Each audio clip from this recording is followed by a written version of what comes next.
একটি নতুন ভিডিওতে সকলকে স্বাগত জানাই। প্রাইমারি নতুন নিয়োগ সম্পর্কিত এবং তার সাথে কিছু গুরুত্বপূর্ণ ব্যাপার নিয়ে এই ভিডিওতে আলোচনা করা হবে। সঙ্গে থাকুন, দেখতে থাকুন। অবশ্যই যারা ইউটিউব থেকে দেখছেন আমাদের এই চ্যানেলটিকে সাবস্ক্রাইব করে রাখুন, পরবর্তী আপডেটগুলো মিস যাতে না হয়ে যায়। এবং যারা ফেসবুক থেকে দেখছেন আমাদের এই পেজটিকে ফলো করে রাখুন, ভিডিওটি লাইক করে রাখুন এবং দেখার পর শেয়ার করে দেবেন। ডেসক্রিপশন চেক করবেন, উল্লেখযোগ্য লিঙ্ক আছে সোশ্যাল মিডিয়ার, সেগুলো জয়েন করতে ভুলবেন না। তো প্রাইমারি নতুন নিয়োগের ব্যাপার বললেই আপনাদের মনে অনেকগুলো প্রশ্ন আসে। একটা হচ্ছে কাদের নিয়ে নিয়োগ হবে, কত শূন্যপদ থাকবে, কবে নোটিশ আসবে, এই সমস্ত ব্যাপার। তো এক এক করে ব্যাপারগুলোতে আমরা যাব।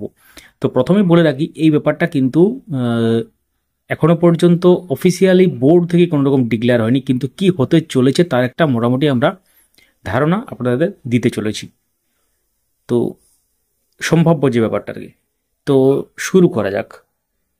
তো প্রাইমারি নতুন নিয়োগের নোটিশ, যারা টেট পাস করে আছেন এবং এলিজিবল ট্রেন্ড ক্যান্ডিডেট বলতে পারেন, তাদের একটাই মনে এখন প্রশ্ন যে কবে নোটিশের বা কবে নোটিশ আসবে বা বিজ্ঞপ্তি আসবে এবং শূন্যপদ কত থাকবে, সবাই কি চাকরি পাবে এবং তার সাথে কারা কারা এটাতে সুযোগ পাবে। তো এই প্রসঙ্গে বলতে গিয়ে একটি গুরুত্বপূর্ণ ব্যাপার আপনার সাথে শেয়ার করতে হয়, সেটা হচ্ছে এই মুহূর্তে টেট 2023-এর রেজাল্ট কিন্তু পাবলিশ হয়নি। এটা কিন্তু যারা টেট পাস করে আছেন তাদের জন্য অ্যাডভান্টেজ। কেন বলছি? কারণ কম্পিটিশন আরও বাড়বে যদি টেট 2023-এর রেজাল্ট বেরিয়ে যায় নোটিফিকেশনের আগে। তো নতুন যে নিয়োগের নোটিশ আসবে সেটার জন্য প্রথম যে বাধা, যেটা বোর্ডের পক্ষ থেকে প্রেস মিট একটা ছিল এবং সেই প্রেস বিজ্ঞপ্তি তারপর করা হয়েছিল, সেই বিজ্ঞপ্তিতে পরিষ্কারভাবে সেখানে লেখা আছে যে যেহেতু ওবিসি সংক্রান্ত যে মামলা সেটা মহামান্য সুপ্রিম কোর্টে বিচারাধীন, সেই জন্য বিভিন্ন ক্যাটাগরির যে ভ্যাকেন্সি সেগুলো পাওয়া যাচ্ছে না এবং জেলাভিত্তিক বলুন বা যে ব্যাপারগুলো সেই জন্য কিন্তু নতুন নিয়োগের নোটিশ আসতে দেরি হচ্ছে। এবং এই প্রেস বিজ্ঞপ্তির আগে মাননীয় পর্ষদ সভাপতি বলেছিলেন একবার যে এই ব্যাপারটাই বলেছিলেন অ্যাকচুয়ালি, যে সুপ্রিম কোর্টে মামলা চলছে, মহামান্য সুপ্রিম কোর্টে, এবং সেক্ষেত্রে সেই জন্য কিন্তু ডিলে হচ্ছে। তাহলে এবার আমাদের যেটা মেন মানে আপনাদেরকে আর কি খেয়াল রাখতে হবে সেটা হচ্ছে পরবর্তী কবে শুনানির দিন আছে, যেটা আমরা আগের ভিডিওতে বলেছি 18ই মার্চ সম্ভাব্য যে ডেট সেটা কিন্তু আছে। 18ই ফেব্রুয়ারি ছিল, সেটা কিন্তু 18ই মার্চে চলে গেছে, অর্থাৎ ডিলে হয়ে গেছে প্রায় এক মাসের মতো। তো মহামান্য সুপ্রিম কোর্টে ওবিসি সার্টিফিকেট সংক্রান্ত যে মামলা সেটা কিন্তু আছে। তো ওবিসি সার্টিফিকেট ব্যাপারটা যখন বললাম, এই প্রসঙ্গে একটা কথা বলে রাখি, ওবিসি সার্টিফিকেট কাদের কাদের বাতিল হয়েছে, কীভাবে আপনারা বুঝবেন বাতিলের পুরো লিস্ট আমরা আমাদের একটি অন্য ভিডিওতে সেটা পুরো ব্যাপারটা আলোচনা করেছি এবং লাইভ দেখিয়েছি অফিসিয়াল সাইট থেকে বা বিভিন্ন ধরনের তথ্য নিয়ে। সেই ভিডিওটা অবশ্যই দেখবেন, ডেসক্রিপশনে লিঙ্ক দিয়ে দেবো সেটা। তো এখন মূল যে ব্যাপার সেটা হচ্ছে ওবিসি সংক্রান্ত মামলার নিষ্পত্তি না হলে নতুন নিয়োগের নোটিশ আসবে না। তাহলে টেট 2023 রেজাল্ট বেরোনোর তো কোনো রকম বাধা নেই, কিন্তু এই মুহূর্তে আপনারা জানেন যে 23-এর রেজাল্টের আগে আপনারা যে ফাইনাল যে অ্যান্সার কী বললেন সেটা কিন্তু প্রকাশ পায়নি। অর্থাৎ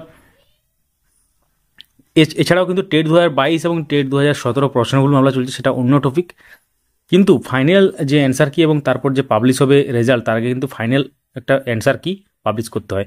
তো ইতিমধ্যে 500 টাকা পার কোশ্চেন হিসাবে চ্যালেঞ্জ করেছেন অনেকেই, কারণ যেসব কোশ্চেনগুলো তাদের ভুল বলে মনে হয়েছে বা অ্যান্সারগুলো ভুল বলে মনে হয়েছে, এবং সেটা কিন্তু এবার বোর্ড খতিয়ে দেখবে, তারপর ফাইনাল অ্যান্সার কি পাবলিশ করবে, তারপর এক সপ্তাহের মধ্যে হয়তো রেজাল্ট বেরোতো। সেটা এখন এই মুহূর্তে বেরোনো, যদি আজকেই ফাইনাল অ্যান্সার কি দিয়ে দেয় তাহলে এক সপ্তাহের মধ্যে রেজাল্ট বেরোনোর একটা সম্ভাবনা দেখা দেয়।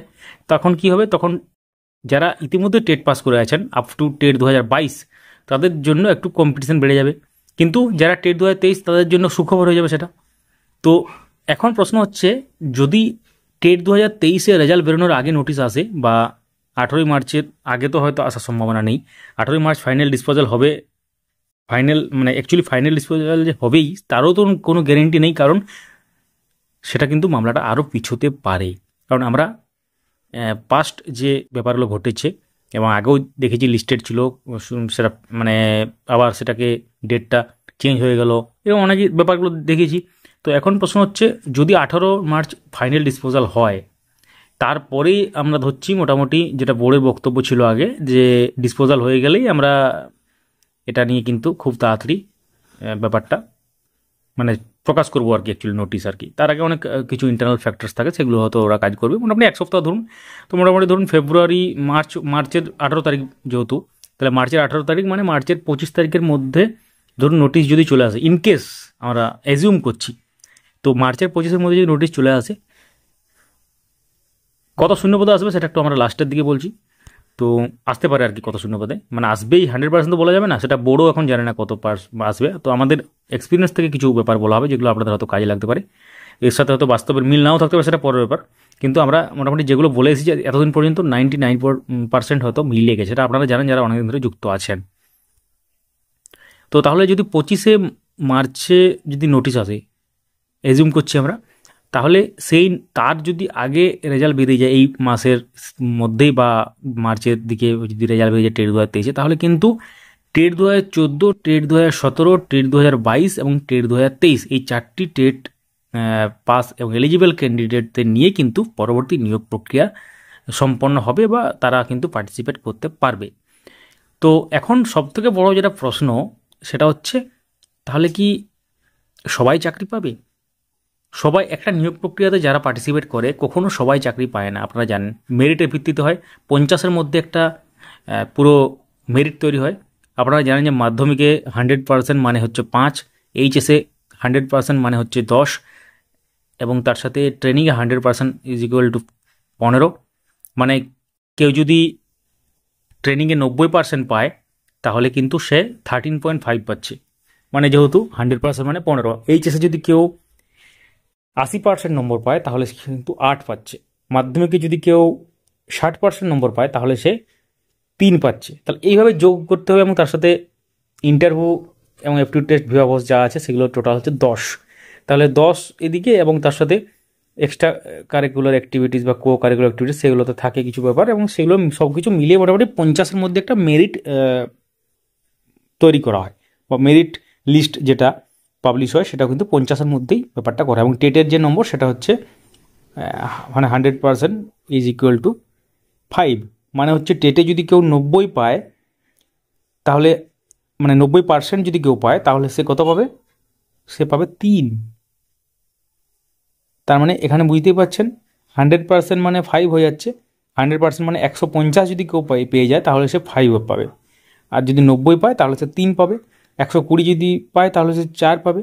এইভাবে যদি মাঝামাঝি কোনো সংখ্যা পায়, ধরুন 102 পেয়ে গেল, তাহলে স্যার ফ্র্যাকশানে হবে, পয়েন্ট সামথিং কিছু হবে, একটা মানে ব্যাপার আসবে না আর কি, মানে ডেসিমেল হয়ে যাবে ব্যাপারটা আর কি।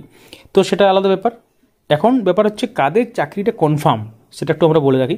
যাদের মেরিট, অবশ্যই আপনারা জানেন এটা, যে মেরিটে যারা প্রথমের দিকে থাকবে, বা মেরিটে যাদের একাডেমিক স্কোর ভালো আছে, যারা ট্রেনিংয়ে ভালো পেয়েছে নম্বর, বা এইচএস মাধ্যমিক যেগুলো আছে আর কি, সব ভালো পেয়েছে, এবং তার সাথে টেটেও কিন্তু একটা মানে ভেরি করে ব্যাপার। কারণ আপনারা হয়তো বলবেন যে টেটে 5 আছে, 150 মধ্যে 5, তাহলে খুব একটা ভেরি করবে না, এমনটা কিন্তু নয়। ফ্র্যাকশনে কিন্তু খেলা হয় এখানে, অর্থাৎ একটুর জন্য কিন্তু অনেকেই মেরিট থেকে বাইরে বেরিয়ে যেতে পারে। তো এটা হচ্ছে বড়। এখন আরেকটি বড় প্রশ্ন, সেটা হচ্ছে শূন্যপদ কত থাকবে, যেটার জন্য আপনারা ওয়েট করছেন। কত থাকবে বলতে কত থাকতে পারে ব্যাপারটা, এবং সেক্ষেত্রে এই মুহূর্তে বোর্ডের তরফ থেকে কোনো রকম এটার আভাস পাওয়া যায়নি, কিন্তু আগেও আমরা দেখেছি যতটা শূন্যপদ আশা করা যায় তার থেকে কিন্তু কম দেওয়া হয়। তো 50,000 শূন্যপদে নতুন নিয়োগের নোটিশের জন্য কিন্তু টেট 2022 পাস বা আরও যারা আছে তারা কিন্তু বিভিন্ন জায়গাতে আন্দোলন বলুন বা বিক্ষোভ বলুন শান্তিপূর্ণ, সেগুলো কিন্তু করছেন মাঝে মাঝে। আমরা এর আগেও কিন্তু অভিনব ব্যাপার দেখেছি, অনেক রকম ব্যাপার। তো যেটা আমরা মনে করছি 25,000 থেকে 30,000 হয়তো থাকবে ম্যাক্সিমাম। হয়তো আমরা চাই যে খুব মানে বেশি সিট থাকুক, যাতে সবাই চাকরিটা পেয়ে যাক, কিন্তু আমাদের কোথাও তো কোনো কাজ হবে না। মোটামুটি ধরুন 25,000 থেকে 30,000 সিট থাকার সম্ভাবনা আছে। আপনারা কি মনে করেন কমেন্টে এখনই লিখুন। তারপর আমরা যখন অফিসিয়াল নোটিশ বেরোবে, দেখবো কার কার কথা মিললো, সেটাও আমরা দেখবো। ভিডিও থাকবে, কমেন্টও থাকবে, সবই থাকবে। এমন নয় যে আমরা কমেন্ট সেকশন অফ করে রাখি, কারণ আমরা কোনোদিনই কমেন্ট সেকশন অফ করে রাখি না, কারণ আপনাদের মূল্যবান ফিডব্যাকগুলো কিন্তু আমাদের কাজে লাগে। এবং তাছাড়া আপনারা যে প্রশ্নগুলো করবেন, সেগুলো কমেন্ট সেকশন যদি আমরা অফ করে রাখি, তাহলে কীভাবে আপনারা সেগুলো করবেন, সেটা আপনারা অবশ্যই আমাদের ভিডিও যারা এত বছর ধরে দেখে আসছেন, আপনারা জানেন যে কমেন্ট সেকশন আমরা কোনোদিনই অফ করি না। আপনাদের উদ্দেশ্যটা খোলা থাকবে। অবশ্যই ভিডিওটি চারদিকে শেয়ার করুন, এবং একটা হেলদি ডিসকাশন হলো, এবং সেক্ষেত্রে আপনারা একটু আইডিয়া হয়তো পেলেন, কি অনেকেরই হয়তো কিছু তথ্য জানা ছিল।